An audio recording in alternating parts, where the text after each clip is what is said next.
Welcome to Childcare Conversations with Kate and Carrie. Welcome to Childcare Conversations, and today we're going to talk about abandoning ships or something like that.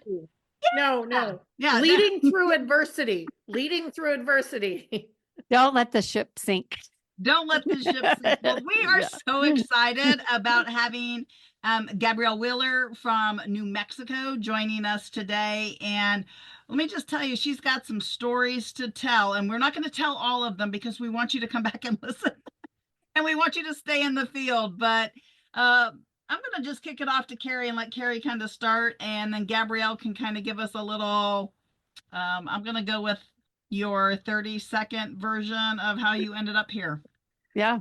So this topic is one that is near and dear to my heart as well, because I took over 3 different schools that were being abandoned for various reasons. 2, the owner was like, no, I'm done. I'm ready to move on to another thing. And I was like, I don't want your schools to close. Like, there was nothing that I knew that was wrong with the schools. They were doing great. And then another one where it was the exact opposite. The landlord had told the center director, no, you can't keep doing this because you're not paying me rent. You need to go, and brought me in as an operator in that program. So leading through adversity is definitely something I've dealt with too. So I feel like we're kindred spirits here a little bit. Yes, I agree with that 100%. Well, and I know too much about both y'all, and so I'm going to say yes. But again, this is only supposed to be a 20-minute podcast. So if the two of you start, I may come in going, hey. So with that, Gabrielle, tell us a little bit about you, how you got here, your introduction into childcare, which was definitely a non-traditional route. And we'll just go from there. Well, this is a great story because my husband and I are actually pastors. So we came out here to Albuquerque, New Mexico. They had gone through quite a few pastors. We were kind of their last hope, which is like that in itself was scary. So it's a 40,000 square foot property, and it has a childcare connected to it. And we were told that the childcare ran itself. Don't worry about it. It brings in tons of money. It's fine. So, we thought, okay, fine, and so we come in and we find out it's 2 to 3 months from closing. There was a lot happening with the staff. There was drug deals being done on the parking lot. It is Albuquerque, New Mexico. We're one of the highest crime areas in the nation. And it had been trying to get it to a 3-star, and it had failed multiple times. And then lastly, they were $30,000 in debt. The director had ran up a credit card at Sam's Club on 30% interest, and it was going negative. And we also had families that were 4 to 6 months behind in their payments. But it runs itself. It ran itself right into the ground. I was like, I don't know where it's going. I mean, I was prepared to use the whole that you guys are literally the location of Breaking Bad, but then like you told that story and I'm like, I can't even go there now because like that's just and that's where you started. Yeah. Welcome to childcare. Yeah, we've literally had parents arrested in our hallway. I mean, and that was where we were. But then, with this great risk area came an amazing opportunities. And that was to reach the most vulnerable and to reach children that do not have access to high quality care. And so as pastors, I just couldn't think of any better mission and calling than to help these children. Okay, and I have a question. Had you ever done this before you came to Albuquerque? No. So it's not like you did some childcare and then came over. Well, I love this because I think some of your audience is going to get this. I mean, I thought I was going to be, I'm a speaker, so I thought I was going to be Beth Moore or Christine Kane. I was going to get on the circuit. I was going to write a book. And, this was my husband and I, we were becoming senior pastors, and I knew I had a speaking gift. So that I thought I was going to pray for people. Miracles were going to happen. That's what I thought was going to happen, but that didn't happen. I bet you performed some serious miracles in that neighborhood, though. So, Yes. based on where you started, before we get into how you like the adversity through that, tell us where you are now, because I think people need to know that although what you walked into was not a pretty picture in what, 14 years? How many years have you been there? We're almost 14 years into it. And, so we were a 2-star center. And so we had a goal because with every star you reach in New Mexico, you also, you got more income. And so let me tell you one little thing about the income.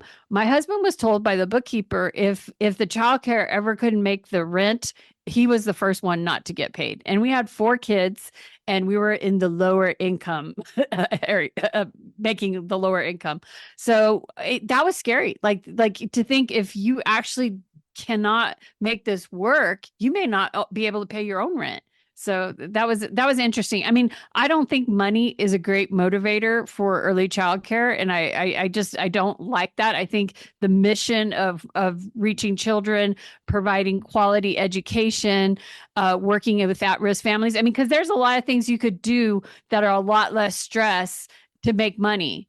And I just love that early childcare is an opportunity because we're in the mankind business. We're in the human business. We're raising up future leaders. So that is like the mission in itself is so exciting. But yeah, not being able to pay your rent is a great motivator to get things going. I bet. So where are you now? Tell us we came out of this and this is where we are, and then we'll talk about the path. We got to 5 stars. We got to work with legislation on helping create the early child care department. New Mexico is one of only 4 states that has its own early child care department. We've got to advocate for more funding in early child care. We're a part of programs that are for better pay in childcare, career paths in childcare, healthcare for the people that work in childcare, and recognizing childcare as a career field. This is not babysitting. This is education. It starts, when they're 6 weeks old and they come into your program, the curriculum starts, the program starts, and then we are about creating success for the children that attend our program. And so how many kids are enrolled at your program now, and what is your program like now? So in this time, we've quadrupled in income. We've quadrupled in staff. We used to have 17 staff. We're about, maybe not exactly quadruple. We have about 53 staff now. So that's great. We actually work with a behavioral specialist that works at our program, training our teachers, helping us with children. And we also have Badgie Rankin that works with us. She worked directly under Loris Malaguzzi for the Reggio. And she trains our teacher one-on-one and bringing the Reggio to the classroom. All right. So you're 5-star. Mm-hmm. You've got 53 staff. How many kiddos do you have? So we have 200 kids. So 200 kids. And what does the community think of you? I mean, I can only imagine, but I'm going to let you tell us. Well, we just got voted the best in Albuquerque. We're one of the top 5 best in Albuquerque. And our preschool was also nominated for one of the top 5 in Albuquerque. So that's a great honor because our heart is for our city. And so it means a lot to us that we're being nominated by the community. Awesome. Well, what a wonderful, story to get, or at least your A to your Z. And so let's talk about some of those adversities. Carrie, is there one that stands out to you that you like, I want to touch this one? Well, I think since she's already brought it up, how did you get the drug deals to happen across the street instead of in your parking lot? I remember hearing someone said, when you're hiring, don't let crazy in the building. So we started really, doing a thorough check on who we were hiring. You don't want just a person that can fog a mirror. You don't just want a warm body in the classroom. You need high quality staff. You need people that are looking to get a career in early childcare. And so us filtering out those applicants and not just taking anybody that walks in was a major accomplishment for us. Of course, thorough background checks. That was a side hustle for some of the employees. That was their assignment? Yeah. We had to order drug tests, and that was, 13 years ago. Let me remind people of that. But, it was something of really finding people that had early child care as a career path and creating a different culture. And they say it takes 2 to 3 years to create a different culture at your school. And I absolutely agree with that. We had to create buy-in with our staff because we had a lot of staff that wasn't participating in the culture that we wanted to create at Eastgate. Yeah, that makes a lot of sense. Mhm. Taking it one bite at a time. That's how we eat Mhm. the elephant.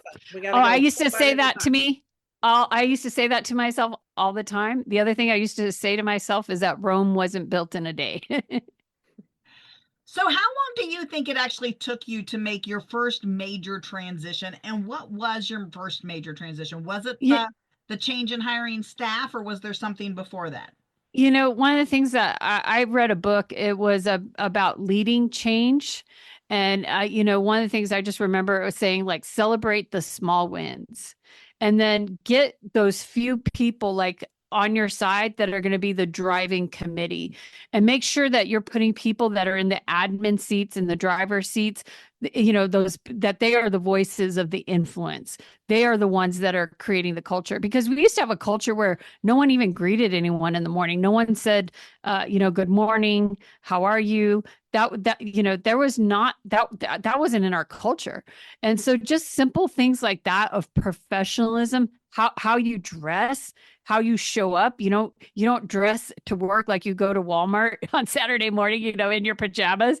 You come to work, you're prepared. We had to really raise the standards. And I have to say, people got angry. There was people that weren't happy, but I used to say, not everybody's going with you on the next stop.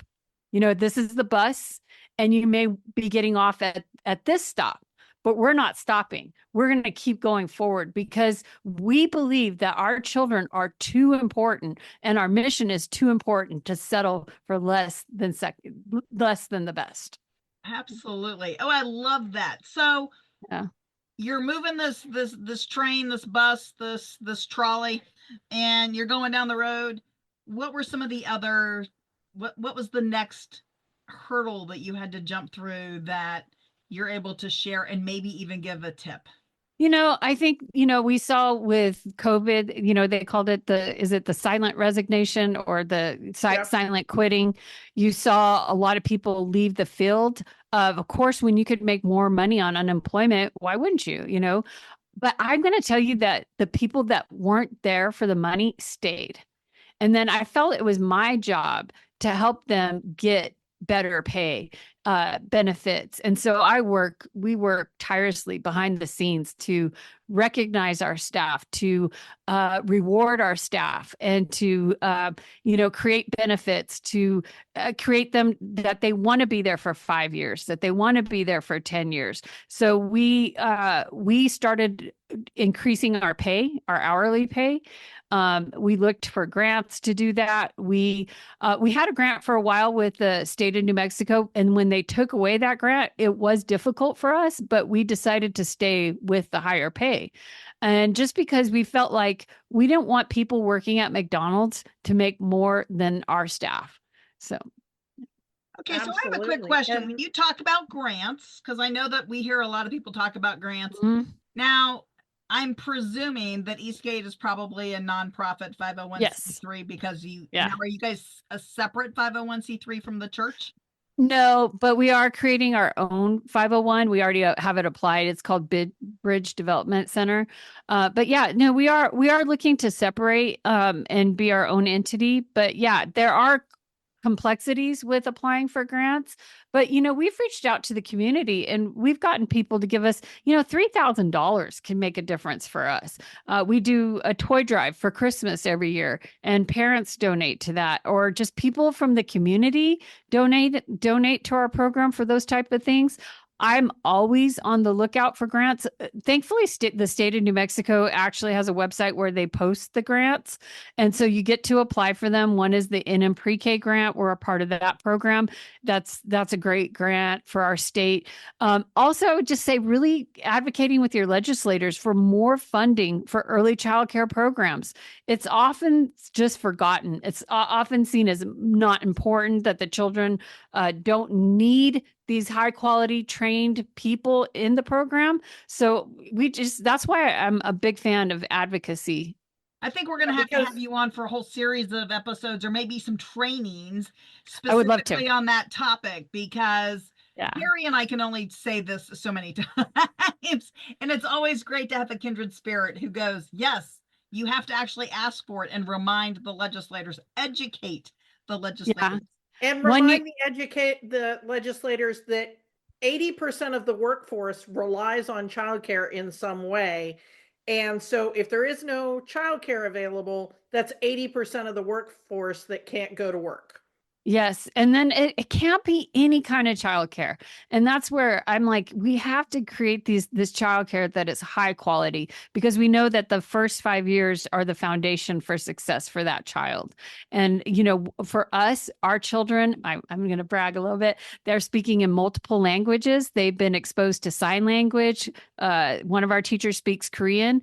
In our state, Navajo is a big deal to have spoken. I don't know if you know, but it was not permitted by some school districts to be spoken. So for children to be honored in their own culture, 10% of our Eastgate is Native American. So to have Navajo or Native American teachers is really a great accomplishment for us. But to celebrate their language, their culture I'm really proud of our program. We have Spanish spoken, so we have children speaking in multiple languages by the time they graduate our program. What a celebration. When you talked about celebrate those tiny things, that's pretty dang big. Yeah. And so that's a big celebration. Yeah. And, we're doing something called Healthy Preschool right now. That's, where we're working with eating habits. We're doing, we're building a farm. We've done some small gardens, but just, and there's grants for the gardens. There's grants, but, I feel like we shouldn't have to beg. We should not have to beg. It should be the priority. One of my favorite quotes is Nelson Mandela saying, you can tell a lot about a society by the way it treats its children. And I think that we have to show the people in government, the people in leadership, the city council, that our early childcare programs are often minority women-owned businesses, and they need to be recognized as that this is the future of that city or that state or the nation. 100%, 100%, if not more. Yeah, right. Yeah. And How do we get to more? Yeah. Yeah. No, get to more. And, I know that some states, I'm hearing that, they're struggling with that funding since the COVID funding went away. And I believe we have to go to Washington. We have to say, keep the funding in early childcare. I know that New Mexico is leading the way in funding because of natural gas. And I know that they actually set up a fund in New Mexico for early childcare. So, I believe money is what pays the rent. Money is what gives us higher salary for our teachers and benefits for our teachers. And a teacher shouldn't have to worry that morning if their electric bill can't be paid and their lights are going to be turned off, and then come and teach without any stress. So my thoughts are, how can we recognize our early childcare people, train them up? That's why I've partnered with you in what you're offering to our state and what you've offered to the state of Texas. Oh, aren't you sweet? We're happy to have you on board, because yes, there needs to be quality training for directors. Mm-hmm. There needs to be quality training for the frontline staff. Yes. There needs to be quality training for the parents. Yes. All of that is necessary. All of that is necessary. So if somebody who is listening right now is slogging through some version of adversity, their enrollment is down, there's drug deals in the parking lot, there's other crime happening around, or they can't seem to keep staff who actually want to be there, what is like a mindset element that you're like, keep this in the front of your mind as you're going through that adversity? Well, there are so many ways to tackle that. One, I believe you have to have a vision. You have to have a vision and you have to have alignment and you have to know your purpose. And for me, I would question it all the time because I'm like, I'm experiencing so much adversity that surely I'm not the right person or I'm doing something wrong. And one of the game changers for me was hiring coaches.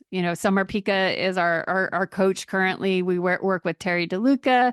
I've signed up with multiple programs because I want to help our staff. Like I said, we have the behavioral specialist for our teaching staff, but I think it's the mindset for number one, and we don't understand the importance of mindset, how you show up to work every day. Is it a positive mindset? Or I used to get mad when they were like, it was Monday and they couldn't wait till Friday. I'm like, nah, you got to show up every day saying, I'm here to have fun with the kids, to teach the kids, to overcome problems. Wherever there's a problem, there's going to be a solution.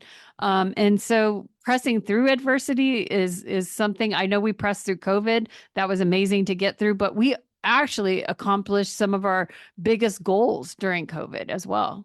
Oh, I just want to celebrate that you accomplished anything during COVID is awesome because right. So many people came out of COVID. They might have been doing okay because they had some subsidized options, but then they just crashed. And so, just what a lovely light and an example that you and your program are. Carrie looks like she had a question. I did. Which was, I love that you were saying, go out and get yourself some support. Yeah. Oh, yeah. That's been the game changer for us. And find yourself a mentor, find yourself a coach. Mm-hmm. It may be hard to fund it right now. So if you can't fund it today, start with SCORE. Yeah. Which will take you a little ways. And then maybe you've got the revenue to go find a coach that you can pay. There was some free things on, online there, there are some free trainings. There is. So start with that. It's there. If you search the internet, even this podcast, I mean, for me, I got to the place there was podcasts. I every Tuesday, I was ready for that podcast. I had to listen to it because I wanted to have a different mindset. And they would talk about your mindset. And, if you think you're defeated, you are. If you think you're going to win, you will. You'll find a way. I always say, where there's a will, there's a way. And, I just knew that we had to succeed. Failure wasn't an option. That doesn't mean you don't have setbacks, though. But I feel like I've been amazed at how the early childcare community has so much to offer when it comes to training and leadership. I mean, really, like I have been exposed to some of the best speakers, the best entrepreneurs, the best people that have a cutting edge in leadership because they're in the field of early childcare, which is not an easy field. And so I've been surrounded, or I think I've surrounded myself with voices that, have overcome themselves, but also can teach us or connect us to other people to help us succeed. Absolutely. So, Gabrielle, if somebody wanted to connect with you because you have inspired them, what is the best way for them to find you on LinkedIn, on your Facebook, on your website for the program? What works best for you? I do Facebook quite a bit and I post things on Facebook. That's, I know, old school, but I am working on developing more of my social media outlets and working with other people on webinars. But for right now, it really is Gabrielle Weller at Eastgate Kids. Awesome. Well, thank you so much, Gabrielle, for taking the time and sharing with us. And Carrie, what do you want to tell people? If you liked today's show, then please share it with somebody else who needs to know what we had to say today. And go in and write a review in your favorite podcasting app. And hey, if you think you might want to be on this podcast too, we've got a way to make that happen. Go to childcareconversations.com and there's an application there. And you might be the next Gabrielle Weller coming on to inspire people with how far you have come in 14 years from a 2-star program to a 5-star program with a waiting list and multiple languages and international experts coming in and training your staff. I mean, what a journey. What a journey. So talk Yes. to you next week. Thank you for listening to Childcare Conversations with Kate and Carrie. Want to learn more? Check out our website at texasdirector.org. And if you've learned anything today, leave us a comment below and share the show.